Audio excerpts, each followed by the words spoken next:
Hey everyone, welcome back to another exciting edition of Invisible Walls here on GameTrailers.com. Episode 186, hot on the heels of 185, 80 minutes of bliss. I don't even know if you're finished with it yet, but here we are with another show.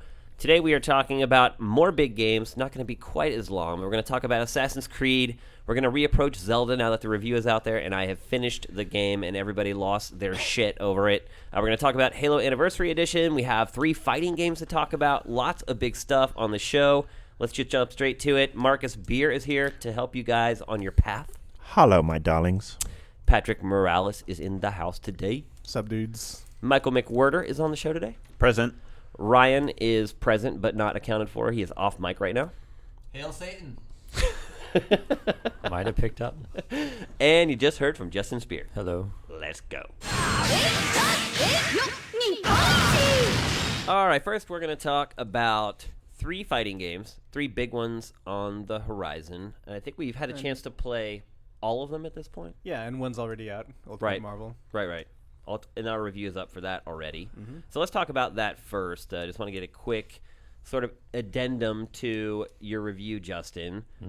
Obviously, the biggest question with these games, and Capcom's been guilty of this with a couple games now, is it worth buying the game again?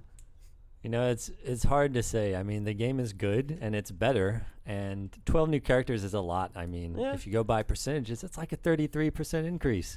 So, I mean, if you were to buy all these characters as DLC individually, then if you look at it like that, then, you know, it's not a bad deal. On the same token, I mean, less than a year later, a lot of the new stages are kind of just, they tweaked the color palettes, you know, they're whipping out more costume DLC, which is not included in the disc. So I don't know, you know, they're a bunch of jerks, but if you like the game and you're Did into you say it, they're a bunch you of have jerks? to play it. Yeah, they're a bunch of jerks. Whoever's making that decision, but you know, or I don't know. I heard one crazy theory like they had to make the game before the end of the year, or else there would be license problems. Or, I mean, who knows how this stuff works? But if you're seriously into the game, you really don't have a choice but to buy it because everyone else will be playing a different game than you, and you will not be cool anymore. Now, how much is the game at retail? Is it actually a discount? 40, it's slightly $40. discounted, $40. So really, I mean, not that bad. So someone who bought the original, would you, in a million years, recommend that they buy it again? Those are the people who are going to buy it. And that's why it will be successful and make money, and that's why Capcom will be able to do it again. So really, there's no way to prevent it, so just, you know, buy the game and enjoy it. I don't recall how the original Give did. up now. How did it It do did its really thing? well. It did Yeah. really well. It did pretty well. Yeah, okay. So I would say that if you're going to buy any Capcom product, set yourself up for the fact that there will be another version of that game within the year. Because, like, look at Marvel vs. Capcom 3, look at Dead Rising 2, look at Resident Evil 5. That's just how they operate. So Look at Street Fighter 4. if you're going to buy Asura's Wrath, all 500 of you, you know, just expect that there will be an Asura's Wrath Gold Edition. But yeah, I mean, if you're into Marvel, into a fighting game, you pretty much have to buy it. There's a lot of new characters. A lot of them are pretty cool. I think there's some cool stuff in there. And I think they made smart tweaks to the system. Well, I mean, if the you think about a X-Factor. fighting game, I mean, characters are really what it's all about. Stages. It's true. I mean, there's a lot there. I mean, you know, feel a little bit about it, but still buy it. Now, are all these characters clones, or are there some original No fighting clones. games? Yeah. Even They're Virgil is completely not really a individual. clone. I mean, he might kind of look like it, but he's not. He's not really. He's a twin, but not a He's a clone. twin, but not a clone. But I I'm mean- saying the fighting is the same. Pretty much every single character operates on their own kind of individual theme.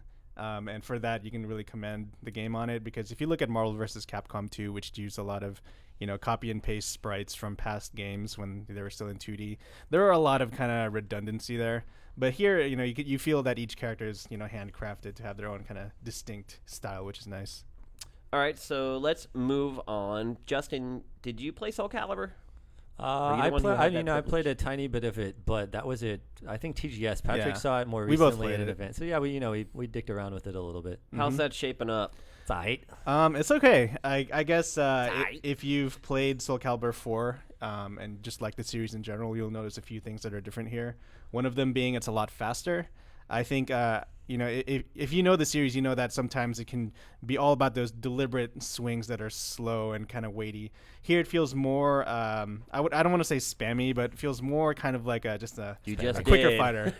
you get my meaning. I do. But yeah, you You can also notice a shit ton of stuff that's the same, though. I mean, Yeah, it's sure. really similar, looks really similar. I wish it looked a little bit more like, a different game. for but being a really new game that's about to come out, it seems a little already dated. yeah, I mean, doesn't their it? their stuff is starting to, Yeah.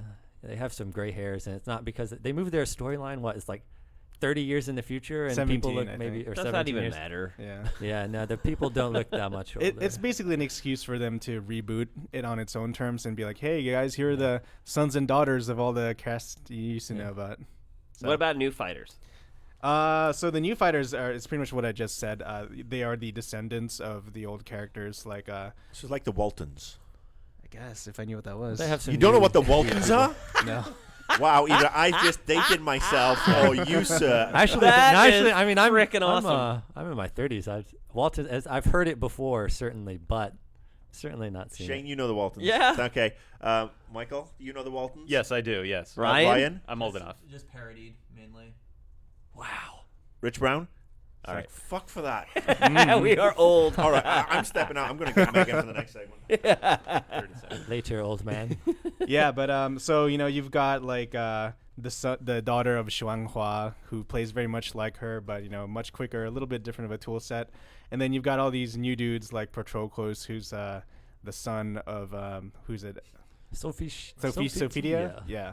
Now, how they deal with the more like creature-like characters? Do they have descendants? Uh, Does Vol- Voldo's Voldo have a back. son? Voldo takes good care of himself. Yeah, he's he's, still able to fight. Yeah. But I think They have some actual new characters. Like Yeah. they have a chick that fights with a magic orb that can That's do pretty some cool. weird range stuff, and they have a yes. stupid looking guy that has like a wolf stand, basically like JoJo spy. style, Yeah. a weird thing he summons from another dimension that kind of, I mean, Soul Calibur has a lot of weird elements. but Yeah. that Well, it's one's strange little- that a little the more out franchise there. is very weird and it's very supernatural, which is why it's funny that they've like set this 30 years in the future, and you're assuming that all the fighters that came before were mortal, regular humans, and you're like, but wait a minute, Well, they're there not. there are some that age. Cervantes. Yeah.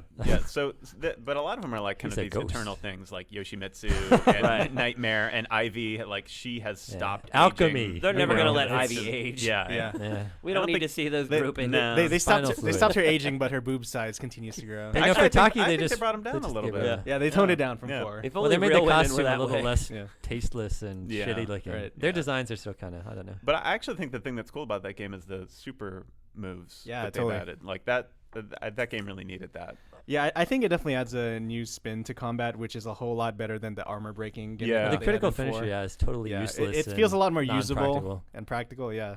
And I guess one other thing about Soul Calibur 5 is the series is always known for its crazy guest characters. Like we had all those Star Wars Right, cameos Yoda last time. and Darth Vader, and I think Altair makes a lot of sense. yeah. For That- 5. isn't it That's Ezio? Or Ezio, I'm sorry. Yeah. Yeah. I'm sorry, Ezio. Yeah.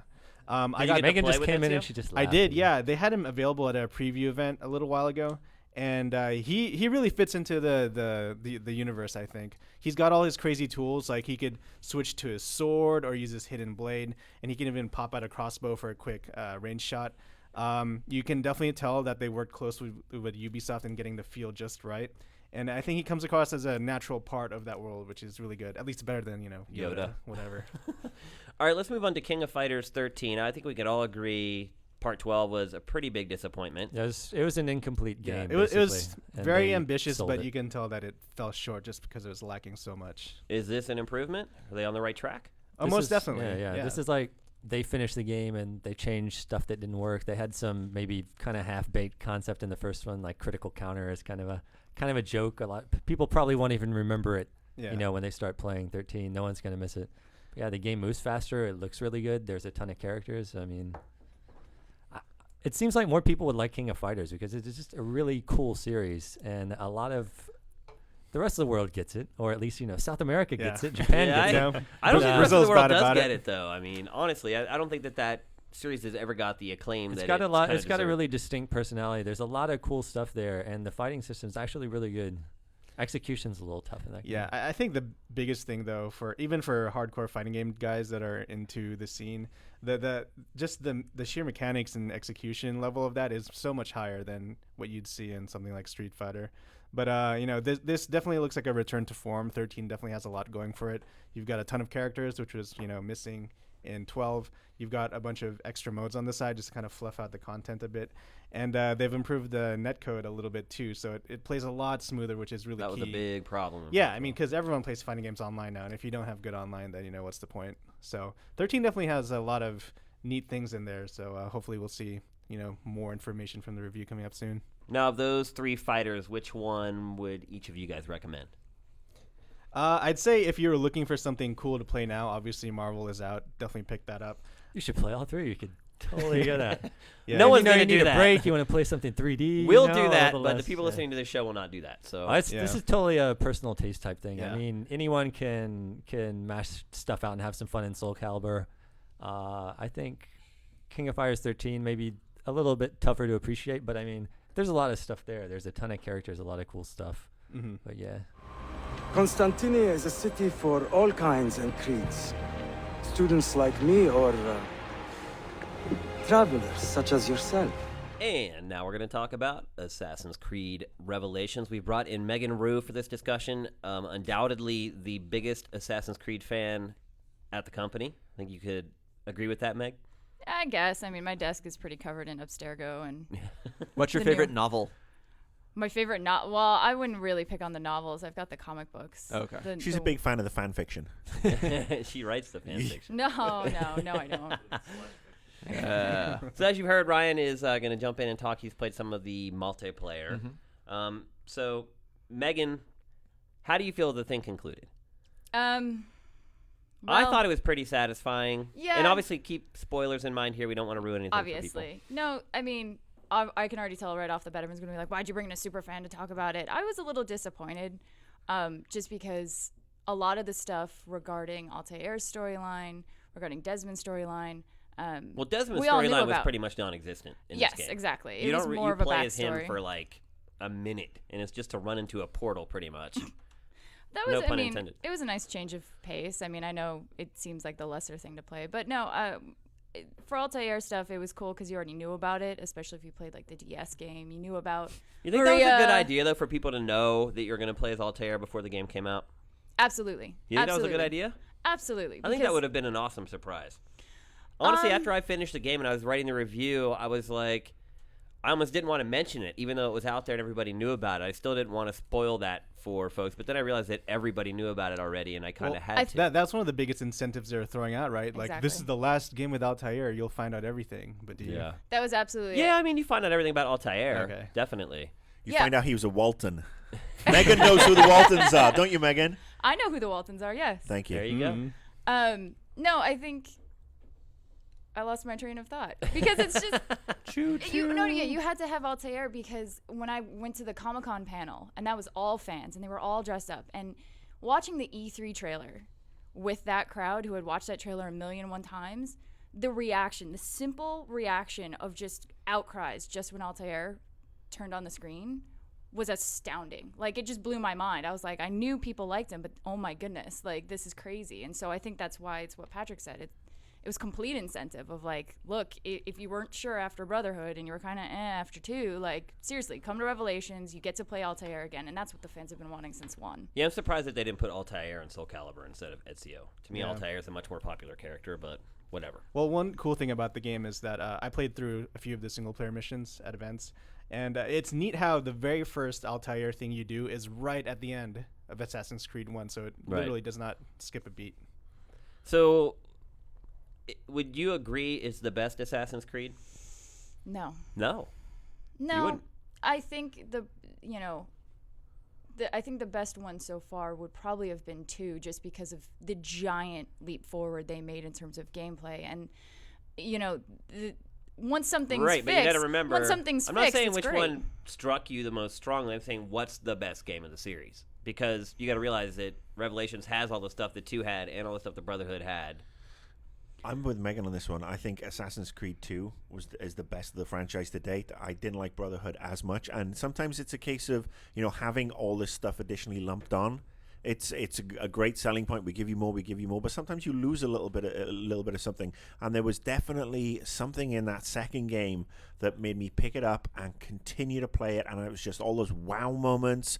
And I didn't need. But I would argue that there's way more wow moments in this game than any of the other ones. I agree with you on that factor, and I think by the time they got to Revelations, they had a lot of the balance worked out. Like you brought up economy in your review, and I actually disagree. I feel like they actually fixed economy in this one, because there were whole times where I just, went to my hideout and was working on my assassins and sending them on missions and just sitting there listening to Jesper Kid music and waiting for the bank to troll over after 20 minutes just so I could get more money to run out and buy something. I always had $50,000 in my bank with nothing to spend it on. Really? Always. Yep. Weird. And when I finished the game, I had gobs of money, nothing to do with it. Weird. Yeah, I don't know what were you spending your money on, because it won't let you spend your money, because it won't let you buy weapons what I bet until it is? the game tells you it's okay Once to buy you took over, once you claimed a city with your assassins in those intermissions, you actually had to spend money to fight to keep all of those cities, and I kept just doing those. Yeah, but so did I. I mean, as soon as they came back, I'd send them on another mission. I mean, I was on it. Like, I just could not spend the money. It was impossible for me to spend the money. Oh. So let's talk about the actual structure of the game. Mission variety has been a sore point in this game for a long time, and that's generally, I think, the biggest criticism that it's been sort of leveled at it time after time. I think it's a double-edged sword, because you have all this other stuff that they added in there, like the tower defense for defending the dens and things like that. And I think that does help break up the game, so you don't get so many of those trailing missions over and over again, or assassinations over and over again. But it also felt really out of place to me. How did you feel about that, Meg? I mean, tower defense was a nice change of pace. I agree, but I also just did the bare minimum of what was required for the faction. I gave up after a while. I was just like, "Fuck it, you can take the den." Seriously, I was like, I don't care anymore. I had fun with it. I think I liked that they got rid of the pigeon coops in the sense of the side missions that they had to the franchise up to this point, and instead replaced it with missions with your assassins to train them for master assassins. I thought that was genius, because you still got the side missions, but now you actually got to meet your guild, and you got to talk to them and see them and have conversations. I liked that a lot too. It personalized your team of assassins a lot more. And just so people who are listening out there, to let you know how this works, essentially once you've raised your assassins to a certain level, you can start going on master assassination or master assassin missions. And you actually go on missions with your assassins. You got to make sure that they're not killed. You're essentially being their mentor, taking them on a mission, making sure that they do it the right way and that they don't get hurt in the process. And I think you're right. It does help personify those people who are really just, you can call them in for assassination. Right. You see them for a second, or they're just a little avatar that you see. So it was good to actually play with them and see them in the flesh, so to speak. No, I don't know if this happened to you or anyone else here, but I had already started a master assassin mission with one of my assassins, and then I went into a fort, started a big battle, called in everyone, and then suddenly I'm seeing it's like so-and-so's injured, so-and-so's this, and I'm running around, and one of my assassins went down. Oh, I had a bunch of them and it was died. crazy. Did you know that you could close their eyes, though? Yeah, I didn't know that. I thought that was just a nice touch, that it's like, because I was so mad, I'm standing over the body, I'm like, I don't want it, what am I going to wear? Well, that would have been a use for your money. You could have put gold pieces on their eyes. Can you loot their corpses? Yes, you can, but I didn't. I refused to. Yeah, I thought that was a nice touch. It sucks, though, when your assassins die, and it seems kind of random, too. It's like, sometimes I would have a battle where I'd call in 3 of them, and my strongest guy would get killed with, like, 1 swipe, and then my other 2 guys who were weaker would be like, hey. It was the Janissaries. They were no tough. joke. They were no joke. Yeah, let's talk about the gameplay, because all the games up until now, I could literally just sit there and counter kill 50 people in a row. They've changed that this time, though, and those enemies are tough. You can't counter kill them at all. You have to use your kick. You have to use your parry. In prior games, by the last third of the game, I had gotten sick of combat and would just try to run past it as fast as I could. This time, I actually found myself engaged in combat until the very end of the game. What do you say to that, Patrick? I'd agree. Yeah. I mean, just from what little I've played of it, it definitely seemed that way. They definitely take a note of how much people have abused it for 2 and Brotherhood. And for me, I still found a lot of sections where I could kind of abuse it, but then they mix it up with different enemy types. Yeah. Where, there's still some enemies you can counter kill 30 in a row, Yeah. and they'll still stand around and watch it all happen. But the thing I do like, though, is that in Brotherhood, they had that really, I I thought it was overpowered how you could chain kill. After you assassinate one guy, you can go June, June, June, June, June. It's kind of different how they treat it here, which is a good thing. So multiplayer, obviously in addition to Brotherhood, they brought it back here. They actually give you perks and things like that right out of the gate. You don't have to earn them. I would still say, though, that it's a little unbalanced if you jump in with people. For instance, I was playing this for a review, and there's a bunch of pirates out there who are playing the game, and they were all like crazy levels. And I mean, if you jump into that game and you're matched with people like that, you have no chance, especially in something like Capture the Flag or something where they can turn invisible and grab the flag and run. You don't even know they're there. So if you've got a couple crappy perks and you're playing against people like that, you honestly have like no chance. Do people still just run around, not even trying to be stealthy, or? Well, I mean, depending on the game type. Yeah, definitely. I mean, I play with journalists too, so they tend to play games a little more thoughtfully and actually try to play within the parameters of what's been given to them versus just trying to break it or just be crazy. Like they did try to put in some balancing issues so people wouldn't just be chaotic, evil assholes. But I don't know what it's like out in the real world. I played it at a preview event, the multiplayer. Yeah. I was surprised that Capture the Flag actually works as a game type. Yeah. Well, I think it depends. I think if you play with people who are leveled up, it does. But when I was playing with just the journalists who are all like level 1, 2, 3, or 4, I would just sit at the flag and just wait for someone to come up and run and grab the flag, and I just kill them because there's no skill involved with killing. You literally hit a button and it's an instant kill. So I sat there at the flag, and they're idiotic. They just kept running to grab the flag, and I would just run out, hit the button, dead. Take 2 steps back. Wait for the next guy to run in. I got that one game, I think I got 14 kills and 1 death because they just came into the slaughter over and over again. Hopefully you'd be hoping that hopefully they'd do some teamwork and maybe well, yeah, we'll capture the flag. Like then if you rush with 4 people, you're leaving your flag vulnerable. So it's a mixed bag. Like, I think that the multiplayer has like a certain charm to it, and I think certain people are going to resonate with it and certain people aren't. I think it's still different. It is different. That's the beauty of it, is the fact that it isn't a shooter. It's just. But they added deathmatch. Yes. Well, they added a bunch of modes in multiplayer. There's a ton of them now. But it's the fact that the mechanic is different. That it's not,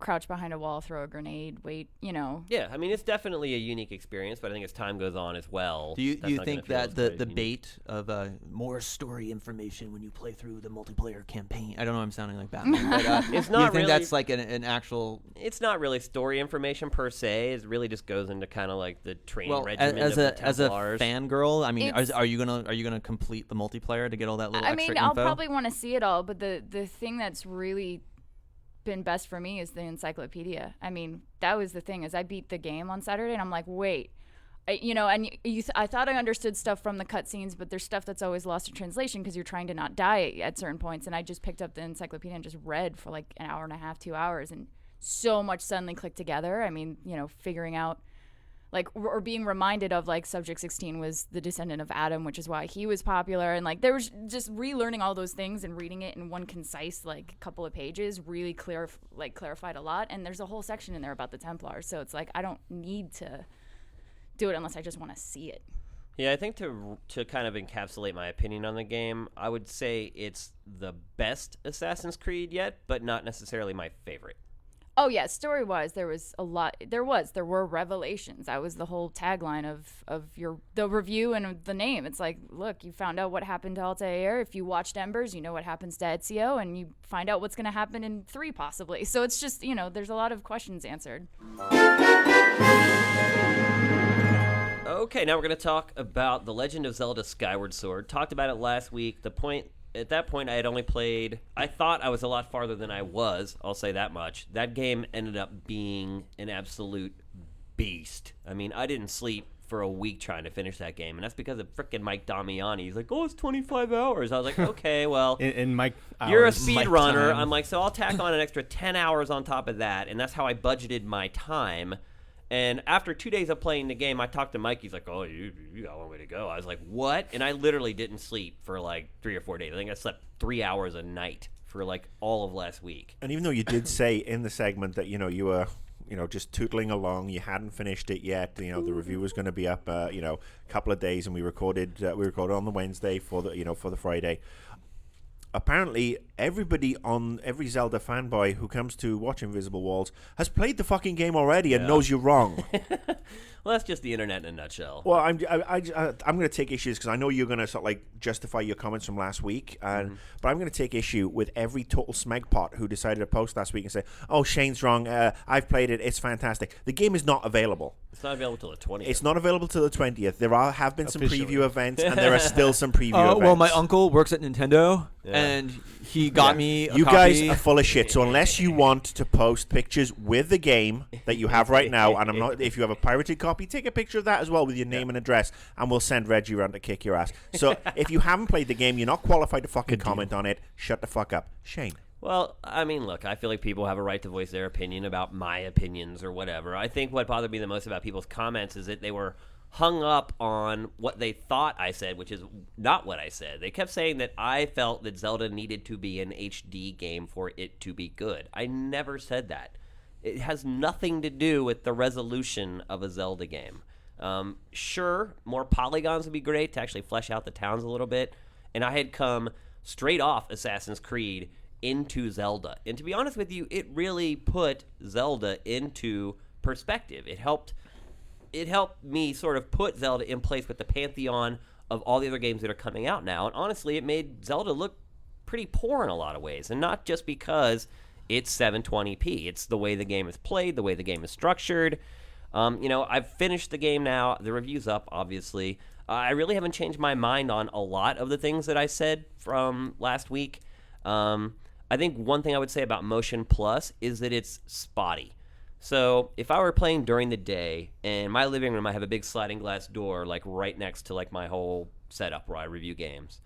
During the day, it was finicky, and it wouldn't work great. Now, as I was playing that game at 2 in the morning when it was pitch black in my living room and there was no sunlight, it was almost eerie how accurate Motion Plus was. I mean, literally, the smallest movements could be mimicked. So I don't know if the people who thought that it worked all the time had played it in this one controlled environment the whole time with no windows or something. I could see where if that were the case, then maybe they got a perfect result out of it. But if you actually played it in the real world, it does have issues. Well, step back to the graphics a second. And the dungeons themselves, when you go into the dungeons look great. The dungeons really do look nice. Well, I mean, my other complaint, too, is that there are only really 3. It's like... But when you step out of those dungeons into that open world environment, it is really... I'm sorry, it's ugly. Yeah. Especially when you look at comparisons now, and I'm going to compare this to other games like Arkham City, which is a big overlay world where you go into certain areas and they become practically dungeons. And you look at, and then if you want to say Zelda's an RPG in a lot of ways. All right, well, let's compare it to Skyrim. Right. There's no frigging comparison. And it's just because the hardware is so old. And if the hardware wasn't so old, even in SD, it would still be, it would be great if they had the capacity to do these wide open spaces. But it doesn't. So maybe the Wii U, HD, a new Zelda, wide open spaces, you'll get something approximating to what we have now. But it does look dated. No ifs, ands, or buts. Yeah, I mean, my biggest complaint about the game is that it's just bloated. Every Zelda game, you get to the end, and they're like, oh, you're not done yet. You have to go and collect, 15 of this thing. Well, this game does that to you literally about 8 times. And there's a lot of fluff, right? Just in terms of backtracking. It's bullshit, in all honesty. After I had done 7 of these, and I had collected, I'm like, surely this is the last one. Because the item that you get at that point, it's like, this is it. This is the last thing. The ending credits? And then they told me I had to collect one more thing. I literally screamed at the top of my lungs at 3 in the morning. My wife comes out and was like, what is going on?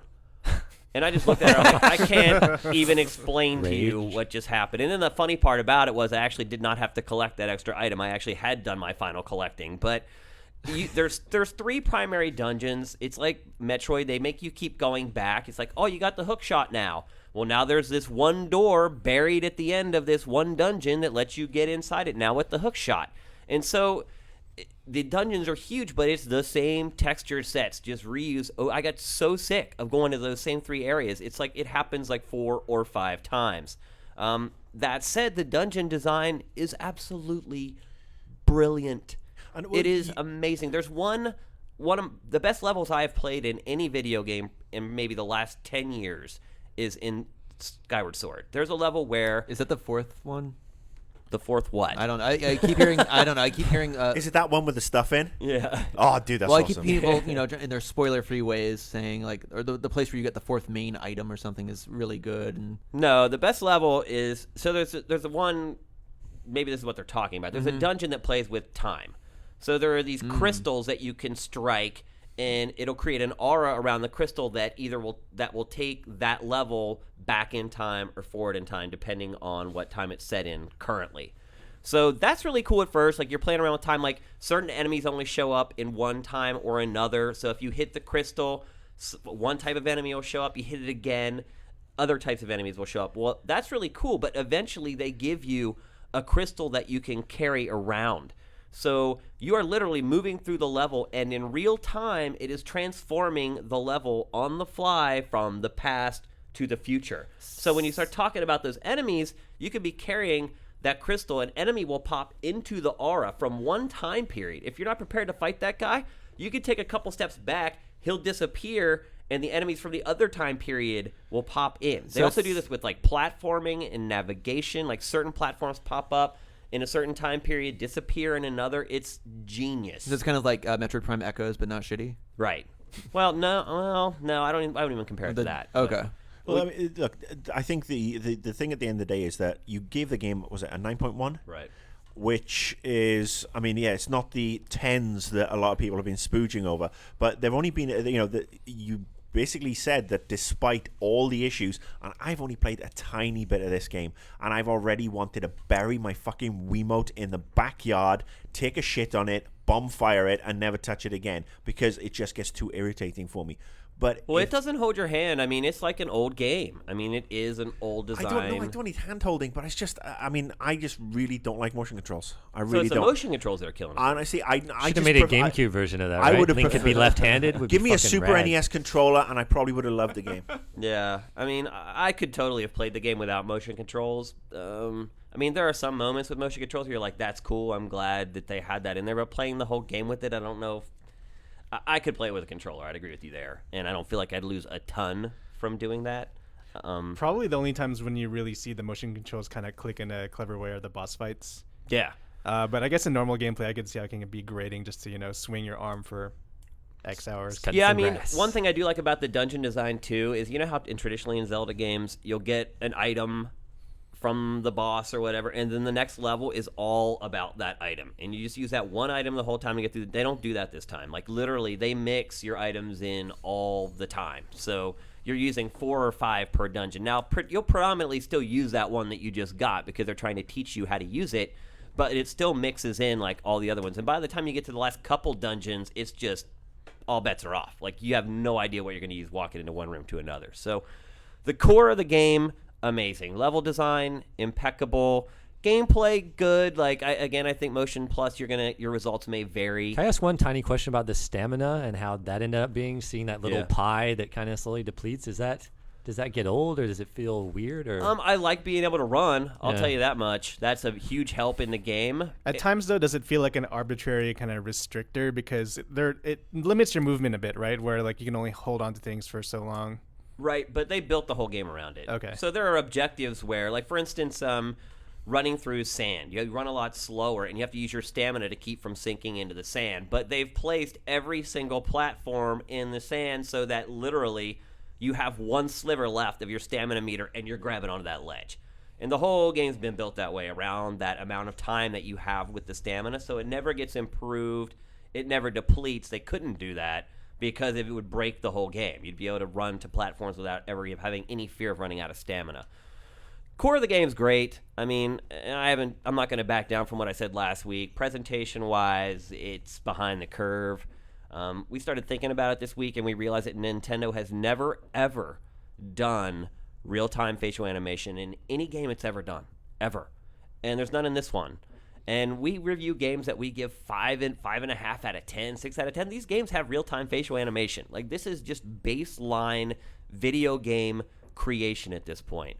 My other point is, this game could have been about half as long as it really is. Like, they really just inflate this game. And the other part of it, too, is that there's not a lot of the fun periphery stuff to do in it like you're used to with Zelda games. There's very few mini games. The ones that are there are, like, how many times can you chop a bamboo stick in 20 seconds? It's like they're not the engaging mini games you're used to from Zelda that you want to get better at and you want to improve at. So literally, you are just kind of stuck in the dungeon from the moment you start playing this game to the moment you finish it. And I think some people will love that. I think a lot of people and more casual players, it will drive them bonkers. So Nintendo's going to have it tough in the HD era, I think. They have a learning curve they need to get over. They have to get their games up to snuff because they're going to start being compared to games like Assassin's Creed now. They don't have the hardware excuse to fall back on anymore. And I almost feel like that the Wii being underpowered has been a crutch that they've kind of used to prop themselves up and say, well, our game development is like this because of our console. Well, they're not going to have that excuse anymore. So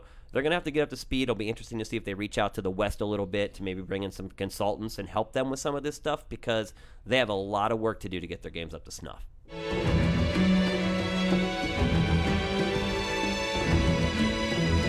Hello. Time to talk about Halo. Anniversary edition. Patrick. Hang on, let me just start up the time machine. Let's go back to 2001 and imagine No, you just Halo. have to hit the back button, right? Yeah. You just fire up the original Combat Evolved and imagine it with better graphics and better sound. Grab your big-ass Duke controller that you can lay a pizza on top of. All right, that's it. We're good. What are we going to talk about next? I mean, I hate to shortchange the game like that, but it's basically it. That's accurate. Yeah. But, you know, to Anniversary's credit, the updated campaign really just shows you how well the game's aged over the years. I still think Combat Evolved is a really, really good single-player campaign. It does a lot of things that you don't really see that often anymore. One of them, of course, being health packs. Yeah. The other being just kind of really cool scenarios. Like, I mean, Ryan and I were playing co-op on the Truth and Reconciliation level. The nighttime mission. Yeah, the sniping level. I mean, things like that, and you know, fighting those huge brutes. What are they called? The guys you hit dudes? in the back. Yeah, the guys that ram you. I mean, just cool like level and enemy designs like that. Nice throwback to the past, but also, you know, things that haven't been seen forever. So, yeah, I mean, the campaign is super solid. The visuals look great, but probably now, not. the library is the most notorious level in the history of Halo. Yes. Have they adjusted that at all? They have. I guess if you're used to it kind of terrorizing you with, you know, not knowing where to go and just having all those flood on your back the whole time, you'll find it a bit easier to go through here. Not only do they give it that visual update, but it's also it serves to make it more legible, so you can tell where you're supposed to go. You can see Guilty Spark more clearly in the sky. You don't even need a flashlight. Exactly. I actually barely used a flashlight in this game, so that's good. Multiplayer. So here's the thing. The campaign is, I think, really well done. Very, very good of a treatment. But I think they really gimped the multiplayer. And I just the reason why I rated it the score I gave it was because it ignored that part of the game. Arguably the biggest part of Halo. I think, you know, that what made it a sensation. Yeah, if anything, Halo definitely owes a lot of its success to multiplayer. I mean, you know, the first like really, really well supported console FPS with, you know, all those modes, you know, LAN support, you know, split screens, stuff like that. And here they really, really, really kind of cheat players out of that part of the series history.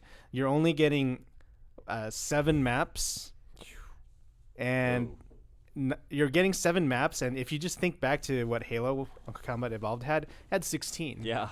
You know, and you know, and then you think about how many maps the series has had, because Yeah, the multiplayer doesn't stay within the canon of the first game, right? It actually borrows elements from games to come. It's a map pack. So you basically have. Oh yeah, you can buy it for Reach, right? Yeah. Here's the thing: the game comes with a voucher that you could download the maps to Reach, and not only that, you could ignore the game completely and just download the maps on Xbox Live. So there should have been like 40 maps essentially. Yeah, I mean, imagine this.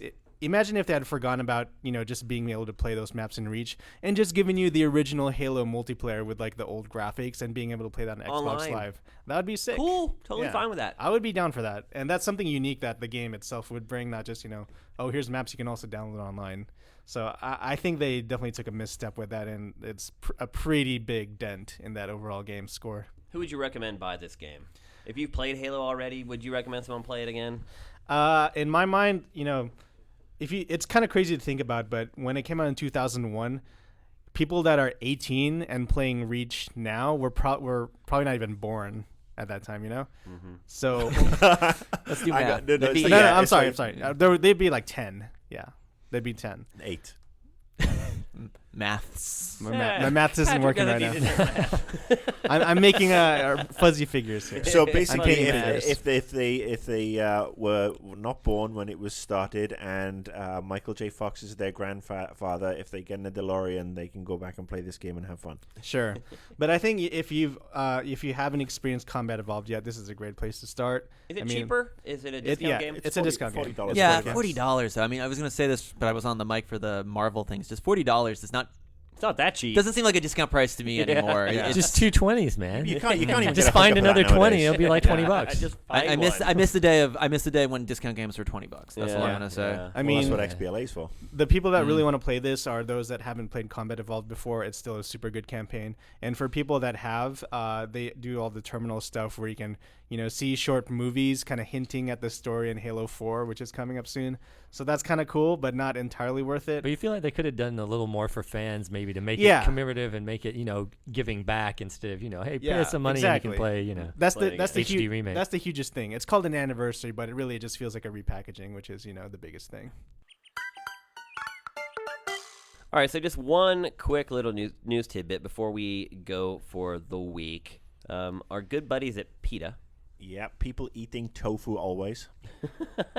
have decided that Nintendo's, or Mario rather, his Tanuki suit is not something that they find kosher. Yeah, so on Monday they issued a press release, and it went to absolutely everybody, and Forbes picked up on it, and CNN, and everybody went, "Oh, video games are evil again because Mario wears a Tanuki suit in a couple of the games." And couldn't it conceivably be fake fur? I think it well, could it be is fake faux fur fur. because it's a freaking video game. Well, I think it's just lucky, I suppose, that none of them are playing Skyrim right now. Yeah. With the amount of wolves and bears that you get to skin and the And leather then you wear make their for pelts, them. yeah. Yeah, exactly. I just look, these guys. They did a game Tanuki. Was a Tanuki suit 3D2 or whatever the hell it is. Let me just say first and foremost, I am totally for making sure that animals aren't treated cruelly. Right. And I don't like farm feeding, like factory farming or anything like that. But these PETA guys, they need to go live with the animals on a fucking desert island somewhere, preferably somewhere where they don't have guns, they don't have knives or anything. Let's see how friendly a bear is right then. Let's when see he's them looking at you forage like for nuts lunch. and berries to survive. Well, they came back. They issued a statement this morning. But they start looking at those animals a little differently after about 2 weeks. No, exactly. Well, they're all they're all mung bean fuckers. But yeah, they basically issued a statement this morning saying, "Oh, we were just having a bit of fun after getting all this traction, or issuing this huge thing." And how many? Nintendo It's almost like they're fanboys- masters of PR. I don't think they understood how I many don't. Nintendo fanboys were going to email them. So I think they knew obviously they know exactly what they're doing. The people Yeah, at PETA are very smart. And if you let yourself get upset about PETA issuing a PR or doing a parody, you have been fooled by the PETA PR machine. And you have no one but yourself I to do blame for not being get upset. manipulated by marketing. I don't get upset by them issuing something. I get upset with these fuckholes, period, because they are absolutely. They've enough. basically taken a basic, standard of decency that I think most normal, healthy human beings would agree to, which is animal cruelty is wrong. Testing cosmetics on animals is wrong. Killing them for their fur just for fashion is wrong. And these basic things that any decent human would support, and they've turned them into a fucking overhyped exaggeration caricature, and they're nothing but little terrorist bastards now, as far as I'm concerned. And they can go and piss off. And picking on Mario, that's just again tip of the iceberg. They will go after anything that's popular. I just have issues with picking these on fuckholes. Mario. What does that mean? Well, this whole trying to got cash in feelings on too. the new Mario release to further their ultra, retarded agenda. I mean, they they've did stopped, that. They've stopped being about protecting the animals. Now it's like, we're PETA, we're the most important things. If you don't like us, you're evil. Well, you know what? I don't fucking like you. If that makes me evil, great. I have cats at home who I look after. We have stray cats we look after.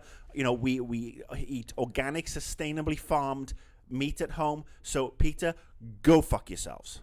I am on the other side of this. I love PETA mostly because I love that they make Fuck with people people. upset. doing They it make people for the upset. lulz. And I actually think that I actually think it's really great that PETA pays attention to video games. and that they try to reach out to Free promotion for the games. that they view this as a viable form of entertainment. It's flattering. I don't think they actually pay attention to video games. They probably saw a commercial at some. No, they did point. Super Meat Boy. That's Everyone like plays They know Mario. exactly game. what they're doing. Yeah. They saw a commercial at some point. The nearest most of them have come to a Wiimote is pulling it back out of their asses after they fucked themselves with it. Well, I am. But it's really a system happy on at the same McWhorter, you time, have right? 30 seconds to respond. Actually, I don't know. technically, wasn't it closer to them while it was inside them? Yeah. So That's actually a good observation. So PETA did say Alright. relax today. I think May might have been talking specifically to you, Marcus. Oh, no. But I'm sorry, I'm not a big fan of political correctness. I interrupted you. Please continue. But I do, I think that one of the things that's good about it is that for as many people on message boards and comment threads that are upset about it, there's probably going to be some people who go to the PETA website, see what it is that they're about, maybe reconsider what they do with their, with their diet and their, superfluous fashion choices. And, I don't necessarily, I'm not a vegetarian. I'm wearing love leather steak. shoes. My brother's a vegan, and so I You You're disowned him. respectful to I have some respect for the choices that people make, and I know some people Do who you are have a like, sister? yeah, I do. Is she hot? She's. I'm just Why saying are what we like Ryan was 14 thinking. years Let me show old? you some pictures of her baby. of her baby. But hey, you know what? Don't let PETA upset you. I think That means it's they win. great Dude, comedy. Everybody upsets me. Look, like Yeah, I said, you're Well, yeah, I know. And I would say fragile instead of human going being. to the PETA website to learn about how to get sustainable, locally, sourced food that is renewable. Don't go to the PETA website. Don't buy into their hype and their bullshit and give them more power. Do your own research. Go and find the local sustainable butchers. Yeah. Go and watch. Go watch some My problem with movies PETA like is their Fast Food tactics. Nation. Like, you don't throw a bucket of red paint on somebody because they're wearing a fur coat. Like, I don't know that PETA, any official PETA member has ever done that. I mean, They there have. are some crazy ass Around people. the out time there. it was around the time the Waltons was on air. I actually think that Long there time are way ago. more militaristic, animal rights groups Oh, sure, than yeah. PETA. But PETA is still, I've seen them do stuff like that in the Bay Area back when I lived there. I mean, they accost people, they yell at people on the street for wearing leather. It's like, I think a lot of people, I can get your point where you're like, well, maybe you got some people to go to their website. But honestly, I think most of the people who play games now hate them.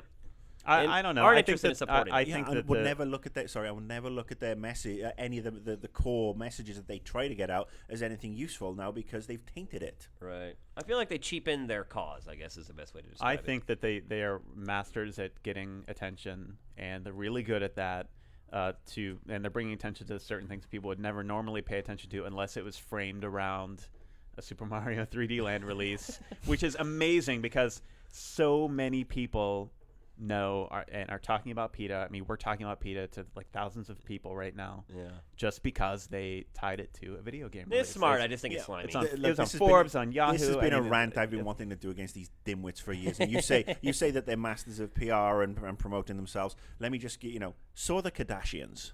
Yeah. Yeah. And you That know doesn't what? make 'em good. It doesn't. And I spent Those 17 years as a aliens? PR What? person. That doesn't make me good.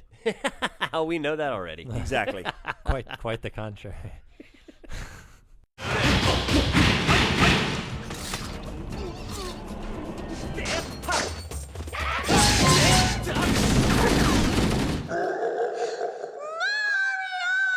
That's it, folks. 186 in the books. Next week, we will be here with the show. It is going to be our annual Turkey episode where we give out our Turkey Awards for the video game industry for 2011. But we'll also be thankful for things. Right. Like, We no- also, hopefully no more PETA news. Right.